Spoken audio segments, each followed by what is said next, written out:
ప్రభునందు ప్రియ సోదరి సోదరులారా, ఈ ఆదివారం వర్తమానము వినుటకు మనం చేరి వచ్చి ఉండగా, మనం వరుసగా ధ్యానం చేస్తున్నటువంటి ప్రకటన గ్రంథం మొదటి అధ్యాయం 9వ వచనం నుండి 13వ వచనం వరకున్న భాగాన్ని మనం చదువుకుందాం. ప్రకటన గ్రంథం మొదటి అధ్యాయం 9వ వచన ప్రారంభం. మీ సహోదరుడును యేసును బట్టి కలుగు శ్రమలోను రాజ్యములోను సహనములోను పాలివాడనైన యోహానను నేను దేవుని వాక్యము నిమిత్తమును యేసును గూర్చిన సాక్ష్యము నిమిత్తమును పద్మాసు ద్వీపమున పరవాసినైతిని. ప్రభువు దినమందు ఆత్మవశుడనయుండగా భూరధ్వని వంటి గొప్ప స్వరము నీవు చూచుచున్నది పుస్తకములో వ్రాసి ఎఫెసు, స్మిర్న, పెర్గము, తుయితైర, సార్దిస్, ఫిలదెల్ఫియా, లవొదికీయ అను 7 సంఘములకు పంపమని చెప్పుట నా వెనుక వింటిని. ఇది వినగా నాతో మాటలాడుచున్న స్వరమేమిటో అని చూడ తిరుగగా 7 సువర్ణ దీపస్తంభములను, ఆ దీపస్తంభముల మధ్యను మనుష్య కుమారుని పోలిన ఒకని చూచితిని. ఆయన తన పాదముల మట్టుకు దిగుచున్న వస్త్రము ధరించుకొని రొమ్మునకు బంగారు దట్టి కట్టుకొని ఉండెను. ప్రియులారా, మరి ప్రకటన గ్రంథం మొదటి అధ్యాయం 8వ వచనం వరకు మనము ధ్యానం చేశాం. ప్రకటన గ్రంథములో ఈ 9వ వచనము నుండి మనము గమనిస్తూ ఉండగా, ఈ ప్రకటన గ్రంథము యొక్క రచయిత ఎవరు, ఆయన ఎలాంటి వారు? యోహాను అని మొదటి వచనములోనే మనం విన్నాం. తన దాసుడైన యోహానుకు వాటిని సూచించాను. అయితే ఈ యోహాను, ఈ రచయిత, ఈయన తనను గూర్చి ప్రపంచానికి, లోకానికి ఆయన ఏమని పరిచయము చేసుకుంటున్నాడో ఈ భాగములో మనం గమనించగలం.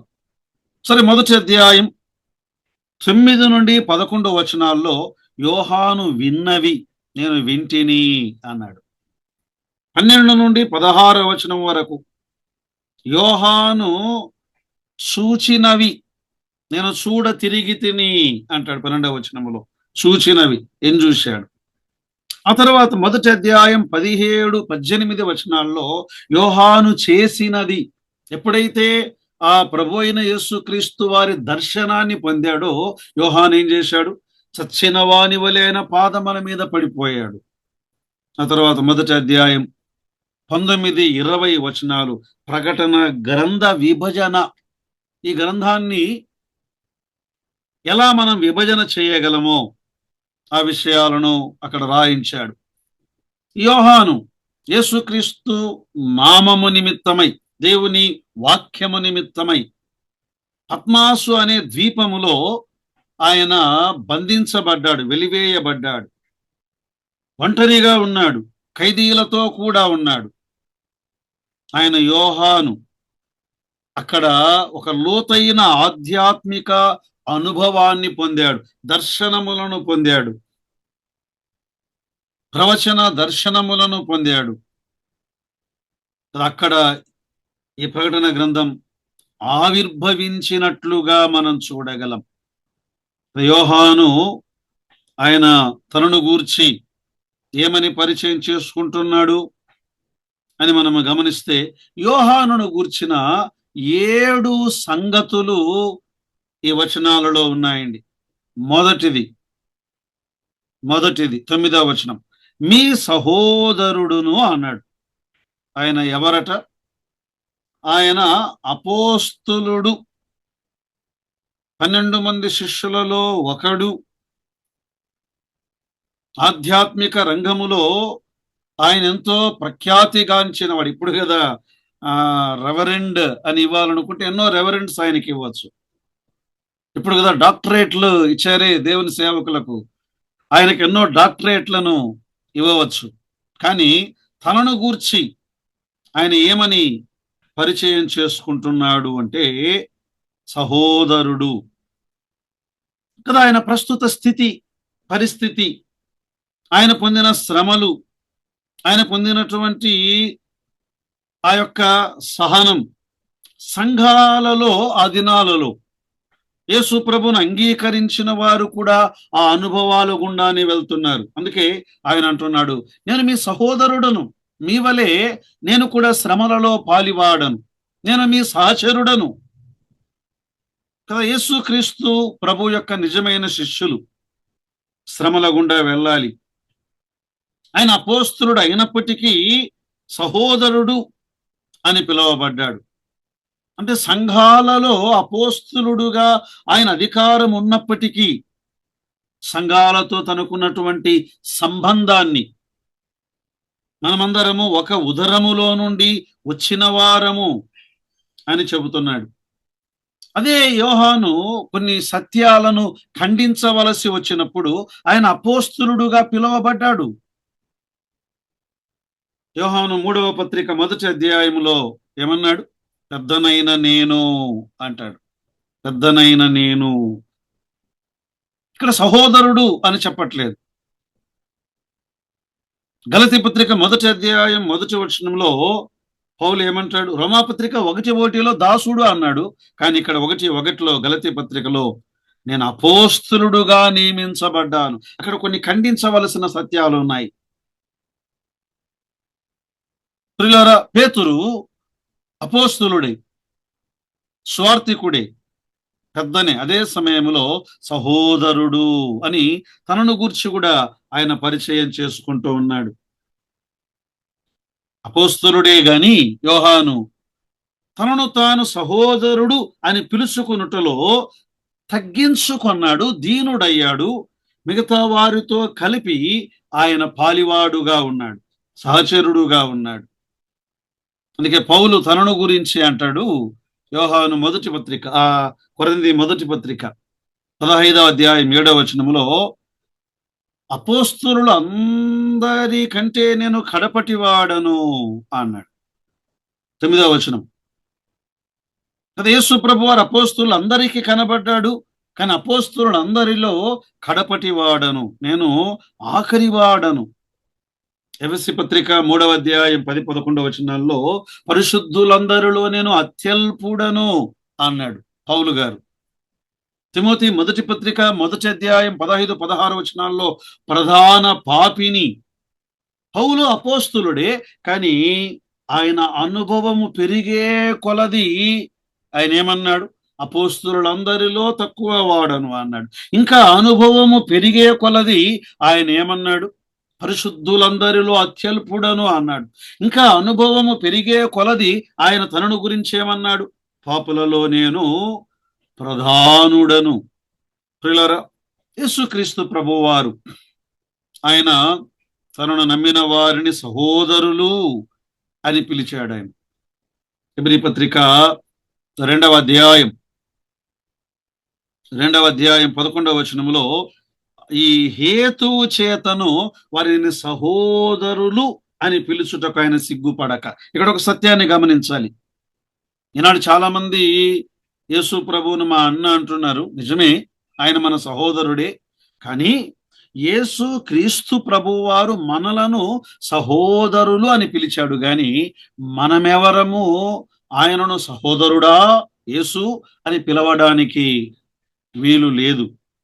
అలా ఎవరు పిలవలేదు. ఎందుకు అంటే తండ్రి, యేసుక్రీస్తు ప్రభువు వారికి తండ్రి అయిన విధానము వేరు, నీకు నాకు ఆయన తండ్రి అయిన విధానము వేరు. ఎలా? నిత్యత్వములో నుండి ఆయన తండ్రి, ఈయన కుమారుడు. నిత్యత్వపు సంబంధం ఇది. మనకు తన్ను ఎందరు అంగీకరించిరో అనగా తన నామమునందు విశ్వాసం ఉంచిన వారికి దేవుని పిల్లలగుటకు ఆయన అధికారం అనుగ్రహించాను. మనం నమ్మిన తరువాత ఆయన మనకు తండ్రి. చూడండి, ఒక వచనం చదువుకుందాం. యోహాను సువార్త అధ్యాయం 20 వచనం 17లో యేసు ప్రభు వారు మగ్దలేని మరియతో పునరుత్థానుడైన తరువాత ఆయన మాట్లాడుతూ ఏమన్నాడు? నేను ఇంకను తండ్రి యొద్దకు ఎక్కిపోలేదు గనుక నన్ను ముట్టుకొనవద్దు. అయితే నా సహోదరుల యొద్దకు వెళ్ళి నా తండ్రియు మీ తండ్రియు, నా దేవుడను మీ దేవుడునైన వాని యొద్దకు ఎక్కిపోవచ్చున్నాను. అందుకు ఇక్కడ నా సహోదరుల యొద్దకు వెళ్ళి మన తండ్రియు మన దేవుడునైన వాని యొద్దకు ఎక్కిపోవచ్చున్నానని ఎందుకు చెప్పలేదు? ఆలోచించండి, ధ్యానించండి. ఇక్కడ సహోదరుడు అని యోహాను అంటున్నాడు అంటే ఒక బంధము, యేసుక్రీస్తు ప్రభువుతో ఉన్నటువంటి బంధము. పాత నిబంధనలో ఏ భక్తుడు గాని, క్రొత్త నిబంధనలో ఏ అపోస్తలుడు గాని, రచయిత గాని యేసుక్రీస్తును అన్న, సహోదరుడు అని పిలవలేదు. ఇంకేమని పిలిచారు? తమ నా ప్రభువా, నా దేవా. కనుక ఆయనను దేవా అని మనము సంబోధించాలి. మిగతా ఇక్కడ సేవకుల, పెద్దల, పరిచారకుల, ఇంకా కృపా వరము గలవారా, విశేషమైన కృపావరము ఎవరైనా కానీ మనమందరము సహోదరులు అనే విషయాన్ని మర్చిపోకూడదు. రైట్. రెండవది, యోహాను తనను గురించి ఏమని చెప్పుకుంటున్నాడు? పాలివాడను అన్నాడు. యేసును బట్టి కలుగు శ్రమలోను సహనములోను పాలివాడు అంటే ఆయన వారితో సహచరుడు. సహచరుడు అంటే శ్రమలు యోహాను మాత్రమే కాదు, ఆనాడున్న ప్రతి విశ్వాసి అనుభవించాడు. పాలివారయ్యారు, వాటిలో పాలిభాగస్తులయ్యారు. హింసింపబడిన దేవుని సేవకులు వారు మాత్రమే ఒంటరిగా హింసించబడ్డారని కాదు, వారితో కూడా ఆనాడున్న సహోదరులు, సహోదరీలు వారందరూ శ్రమల గుండా వెళ్ళారు. శ్రమలలో పాలివాడను అన్నాడు, సహనములో పాలివాడను అన్నాడు, రాజ్యములో పాలివాడను అన్నాడు. శ్రమలు, క్రైస్తవ జీవితము అనగానే శ్రమల గుండా మనము వెళ్ళాలి కదా. నాడు అపోస్తుల కార్యముల గ్రంథం 5వ అధ్యాయములో వారు అపోస్తులను కొట్టించి అన్నారు 41వ వచనములో కదా. అపోస్తులు అనేక శ్రమల గుండా, వారు దెబ్బల గుండా వారు వెళ్ళారు. పౌలైతే కొరింథీ 2వ పత్రిక 11వ అధ్యాయములో ఆయన శ్రమలను గూర్చి వర్ణించాడు. ఎన్ని శ్రమలను ఆయన పొందాడు. అపోస్తుల కార్యం 8వ అధ్యాయములో ఆనాడు సంఘము శ్రమల గుండా వెళ్ళినది. మహాశ్రమలు, శ్రమలు అంటే అగ్ని వంటి శ్రమలు అన్నాడు పేతురు. అగ్ని వంటి శ్రమలు. శ్రమలలో మనము వెళ్ళాలి. శ్రమల తరువాత మహిమ ఉన్నది, శ్రమల తరువాత బహుమానం ఉన్నది, శ్రమల తరువాత శుద్ధి ఉన్నది, శ్రమల తరువాత మన జీవితాల్లో పరిపూర్ణత ఉన్నది. తర్వాత సహనములో పాలివాడను. సహనం, శ్రమలను సహించాలి. మీరు సహించువారైతే ధన్యులని పిలువబడుదురు అన్నాడు. సహనం లేదా శోధన సహించువాడు ధన్యుడు అన్నాడు. యాకోబు పత్రిక 1:12లో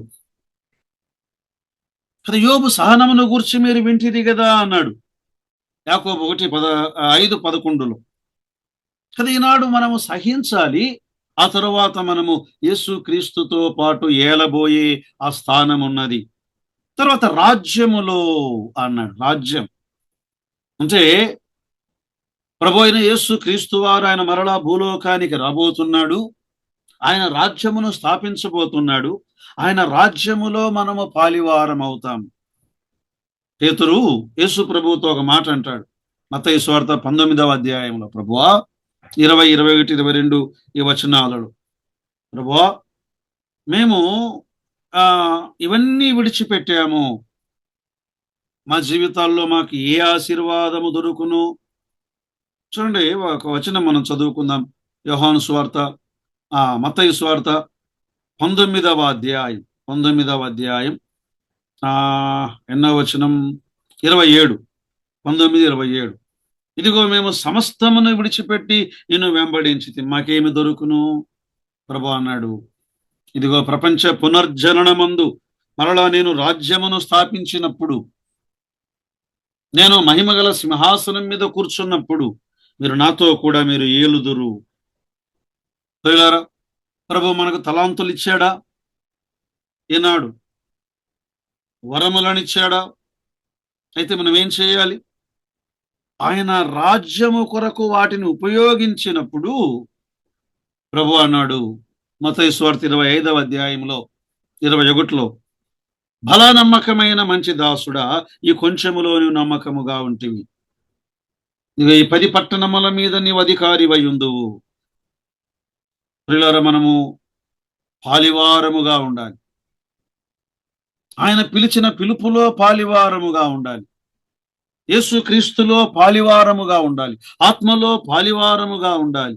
శ్రమలలో పాలివారముగా ఉండాలి. శిక్షలో పాలివారముగా ఉండాలి. దైవ స్వభావములో పాలివారముగా ఉండాలి. స్వార్థ ప్రకటనలో పాలివారముగా ఉండాలి. ఆ తర్వాత మహిమలో మనము పాలివారముగా ఉండబోతున్నాం. పదధ్యానం ధ్యానించండి. మూడవది, ఆయన ఏమని పిలువబడ్డాడు? 1 సహోదరుడు, 2 పాలివాడు, 3 పరవాసిని అన్నాడు. నేను బంధింపబడిన వాడను. 9వ వచనం, ప్రకటన గ్రంథం 1:9, మీ సహోదరుడును యేసును బట్టి కలుగు శ్రమలోను రాజ్యములోను సహనములోను పాలివాడనైన యోహానను నేను దేవుని వాక్యము నిమిత్తమును యేసును గుర్చిన సాక్ష్యము నిమిత్తమును పద్మాసు ద్వీపమున పరవాసినైతిని. పరవాసి, పరవశుడు కాదు ఇక్కడ, పరవాసి అంటే వేరొక చోటికి నేను తీసుకువెళ్ళిపోబడ్డాను. వాసము, నేను వేరొక చోట బంధింపబడ్డాను. ఈ దర్శనం యోహాను ప్రకటన గ్రంథములోని యేసుక్రీస్తును గూర్చిన దర్శనం, ఆయన ప్రత్యక్షత ఆయన పొందుతున్నప్పుడు ఆయన అనుకూలమైన ప్రదేశములో లేడు. ఒక చల్లని గదిలో, ఆయన ఒక చల్లని వాతావరణములో, అనుకూలమైన ప్రదేశములో ఆయన లేడు. అక్కడ బహిష్కరించబడిన వారున్నారు, వారితో ఉన్నాడు. బంధింపబడిన వారున్నారు, వారితో ఉన్నాడు.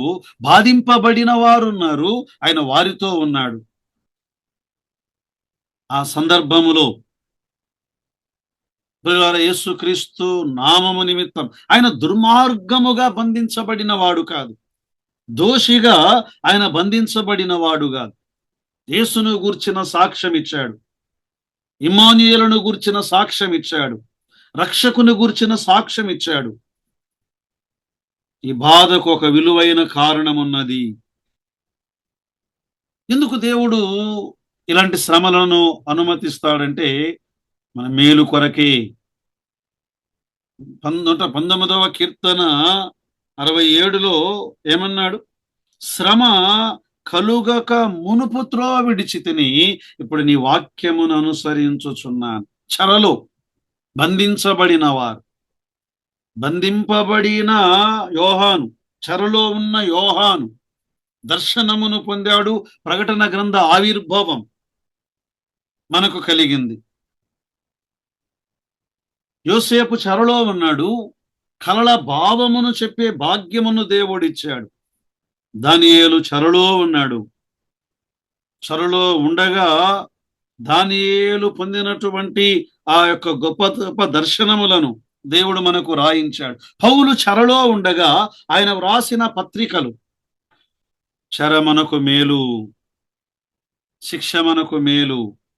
4వది, ఆత్మవశుడనై ఉండగా 10వ వచనములో, ప్రభువు దినమందు ఆత్మవశుడనై ఉండగా. నేను ఆత్మవశుడు, ఇక్కడ పరవశుడు, పరవాసి అది, ఇక్కడ పరవశుడు, ఆత్మవశుడు, పరిశుద్ధాత్మవశుడు. ఎప్పుడు? ప్రభువు దినమందు. పాత నిబంధనలో విశ్రాంతి దినము అది శనివారము, దాన్ని సబ్బాతు బడి, సబ్బాతు దినం అన్నారు. శనివారపు బడి, శనివారము దినం. ఈనాడు తెలియక కొంతమంది, అంటే తెలియక ఆదివారపు సండే స్కూల్ను సబ్బాతు బడి అంటారు. కాదు కాదు, సబ్బాతు అనగా విశ్రాంతి. సరే, ఆదివారము ప్రభువు దినం, అంటే శనివారము నుండి అది ఆదివారముగా దేవుడే దాన్ని ఆయన మార్చాడు. ఎలా? ఆదివారము పునరుత్థానుడయ్యాడు ఆయన. శిష్యులకు ఆయన ఆదివారము ప్రత్యక్షమయ్యాడు. పరిశుద్ధాత్మ దేవుడు పెంతెకోస్తు పండుగ దినం అది ఆదివారము. లేవియాకాండం మనము ధ్యానము చేస్తే 7 పండుగలు, అందులో పెంతెకోస్తు పండుగ వారముల పండుగ అంటారు. 7 వారములు గడిచిన తరువాత 49వ దినం శనివారం, 50వ దినం ఆదివారం, పరిశుద్ధాత్మ దేవుడు దిగివచ్చిన దినం. అపోస్తల కార్యముల గ్రంథం 20వ అధ్యాయం 7వ వచనములో మేము ఆదివారమున రొట్టె విరుచుటకు కూడి వచ్చి ఉండగా అన్నాడు. కాబట్టి ఈ దినాలలో మనము విశ్రాంతి దినము ఆచరించనక్కరలేదు. కొలస్సీ పత్రిక 2వ అధ్యాయం 16-17 వచనాల్లో ఇవి రాబోవు వాటి ఛాయయే గాని నిజస్వరూపము క్రీస్తులో ఉన్నది. ఆదివారం. కొరింథీ మొదటి పత్రిక 16:2లో ఆదివారమున మీలో ప్రతివాడు తాను వర్ధిల్ల కొలది తన యొద్ద కొంత సొమ్ము నిలువ చేయవలను. ఆదివారం ప్రభువు దినం. ఆత్మవశుడనై ఉండగా ప్రియులారా, ఈనాడు యేసుక్రీస్తు ప్రభువును అంగీకరించిన మనము అంగీకరించిన క్షణములోనే పరిశుద్ధాత్మను పొందాము. ఎఫెసీ పత్రిక 1వ అధ్యాయం 13-14 వచనాల్లో మీరును సత్యవాక్యమును అనగా రక్షణ సువార్తను విని విని విని విని క్రీస్తునందు విశ్వాసముంచుచూ ఉండగా వాగ్దానము చేయబడిన ఆత్మ చేత ముద్రించబడితరి. అప్పుడే మనం ఆత్మను పొందాము. ఆత్మను పొందిన మనము ఈ ఆత్మలో ఎదగాలి, ఆత్మకు అవకాశం ఇవ్వాలి, ఆత్మ పూర్ణతలోనికి రావాలి. ఎఫెసీ పత్రిక 5:18లో మద్యముతో మత్తులై ఉండకుడి గాని అందులో దుర్వ్యాపారం ఉన్నది, ఆత్మ పూర్ణులై ఉండుడి. ఆత్మ వశములో ఉండుట, ఆత్మ నడిపింపులో ఉండుట, ఆత్మ నడిపిస్తూ ఉండగా ప్రార్థన చెయ్యని ఆయన వశములో ఉండి ప్రార్థన చేయుట, ఆత్మదేవుడు ప్రేరేపిస్తూ ఉండగా ఆత్మ వశములో ఉండి మనము దేవుని గూర్చిన సంగతులను పలుకుట, ఆత్మ వశములో. అందుకే ఆయన ఆరాధించుటలో ఆత్మ చేత నడిపించబడుట, కీర్తన పాడుటలో ఆత్మ చేత నడిపించబడుట. 5వది ఆయన నేను విన్నవాడను వింటిని. ఏ విన్నాడు ఆయన?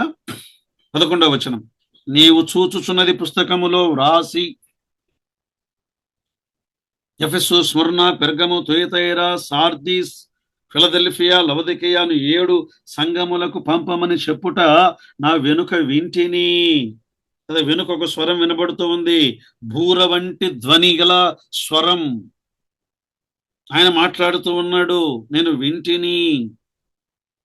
అపోస్తలుడైన యోహాను ఆత్మ వశములో ఉన్నప్పుడు దేవుని స్వరమును ఆయన విన్నాడు.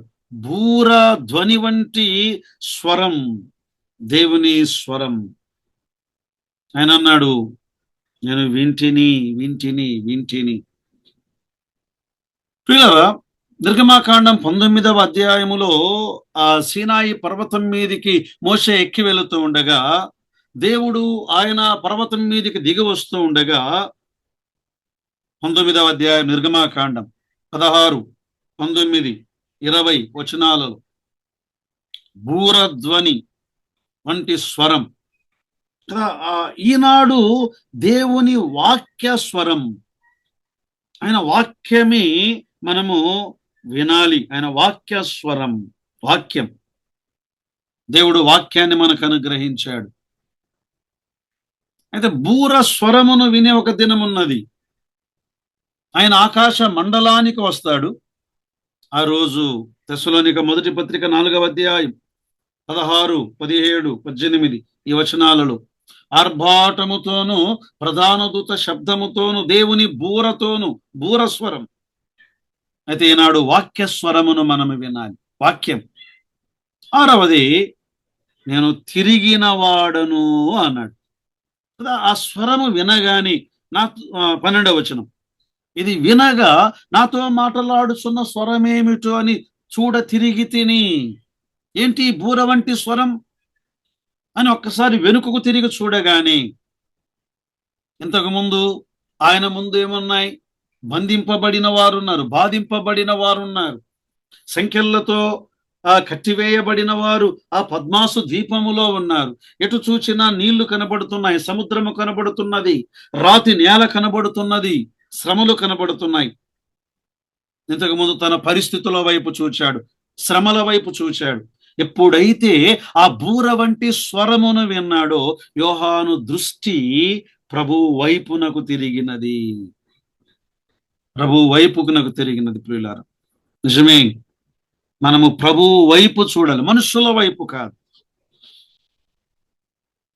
యోహాను అంతవరకు శ్రమల వైపు చూచాడు, కానీ ప్రభు వైపు చూడగానే ఆయన పరిస్థితులు మారిపోయినట్లుగా మనం చూడగలం. అపోస్తుల కార్యముల గ్రంథం 3వ అధ్యాయం 3 నుండి 8 వచనాలు మనం చదవగా, అక్కడ ఒక వ్యక్తిని తీసుకుని వచ్చారు. పుట్టు కుంటివాడు, భిక్షగాడు. చూడండి, అపోస్తుల కార్యముల గ్రంథం 3వ అధ్యాయం 3. పేతురును యోహాను దేవాలయములో ప్రవేశించబోనప్పుడు వాడు చూచి భిక్షమడుగగా, పుట్టుకుంటివాడు ఎవరి వైపు చూచాడు? మనుషుల వైపు చూచాడు. పేతురు యోహానులు వారిని వైపు తేరి చూచి, మా తట్టు చూడుమనిరి. వాడు వారి యొద్ద ఏమైనా దొరుకునని కనిపెట్టి వారి యందు లక్ష్యం ఉంచెను, వారి వైపు చూచెను. అంతటా పేతురు, వెండి బంగారములు మా యొద్ద లేవు, నాకు కలిగినదే నీకు ఇచ్చుచున్నాను, నజరేయుడైన యేసు నామమున నడువము. ఎప్పుడైతే యేసు వైపు చూచాడో కాళ్ళు బలము పొందాయి, పాదములు చీలమండలములు బలము పొందాయి. వాడు దిగ్గున లేచాడు, వాడు నడిచాడు, గంతులు వేశాడు, దేవుని స్తుతించాడు. మనుష్యుల వైపు కాక, పరిస్థితుల వైపు కాక, ప్రభువు వైపు చూచిన వారిని ఆయన ఎన్నడూ అవమానపరచడు, ఆయన ఎన్నడూ సిగ్గుపరచడు. పేతురు ప్రభు వైపు చూస్తున్నంతసేపు సముద్రం మీద నడిచాడు. ఎప్పుడైతే గాలిని చూచి భయపడి మునిగిపోసాగాడు. ప్రియులారా, ఈనాడు ప్రభువును నమ్మిన ప్రజలు, దేవుని సేవకులు, బోధకులు ప్రజలను తమ వైపు కాక ప్రజలను యేసుక్రీస్తు వైపుకు త్రిప్పేవారు కావాలి, ఆయనను చూపించేవారు కావాలి.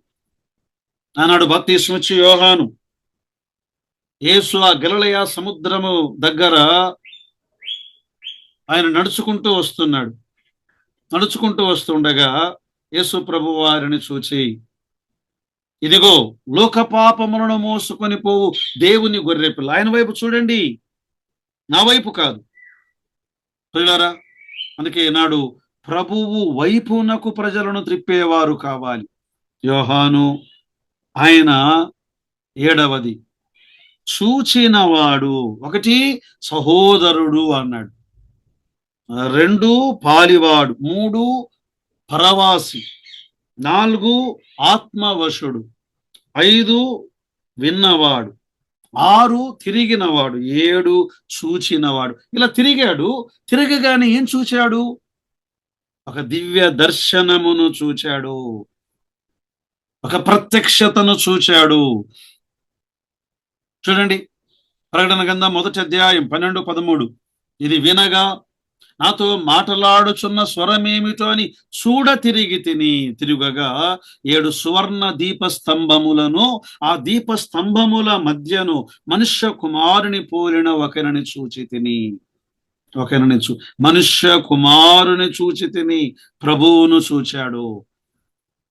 7 సువర్ణ దీపస్తంభముల మధ్య మనుష్య కుమారుడు ఏం చూశాడు? 7 సువర్ణ దీప స్తంభములు. స్తంభము అనగానే అది ఎత్తైనది, పొడవైనది. స్తంభము అనగానే అది బలమైనది, స్తంభము అనగానే అది స్థిరమైనది, స్తంభము అనగానే అది భరించేది. 7 సువర్ణ దీప స్తంభములు సంఘమునకు సాదృశ్యముగా ఉన్నాయి. సంఘము అది పొడవైనదిగా, వంకర లేనిదిగా, ఎత్తైనదిగా ఉండాలి, బలమైనదిగా ఉండాలి, వంగిపోయేది కాదు, స్థిరమైనదిగా, నిలువబెట్టబడినది ఎన్ని ఏండ్లైనా అక్కడ నిలువబడేదిగా, భరించేదిగా మాత్రమే కాదు, ఇది దీపస్తంభము అన్నాడు, వెలుగిచ్చేటువంటిది. మీరు లోకమునకు వెలుగై ఉన్నారు. సువర్ణ దీప స్తంభము, విలువైనది. దేవుని సంఘమును గూర్చినటువంటి వర్ణన. అయితే ఇక్కడ మనుష్య కుమారుడు కనబడుతున్నాడు. మనుష్య కుమారుడు ఆయన 7 సువర్ణ దీప స్తంభముల మధ్య మనుష్య కుమారుడు, ఆయనే ప్రభు అయినటువంటి యేసుక్రీస్తు వారు. దానియేలు గ్రంథం 7వ అధ్యాయం, ఇక్కడ కూడా మనుష్య కుమారుని గురించిన దర్శనం మనకు కనబడుతుంది. 7వ అధ్యాయం 13వ వచనములో, రాత్రి కలిగిన దర్శనములను నేను ఇంకా చూచుచుండగా ఆకాశ మేఘారుడై మనుష్య కుమారుని పోలిన ఒకడు వచ్చి, ఆకాశ మేఘారుడై మనుష్య కుమారుని పోలిన ఒకడు వచ్చి, మనుష్య కుమారుడు ప్రభు అయిన యేసుక్రీస్తు వారు.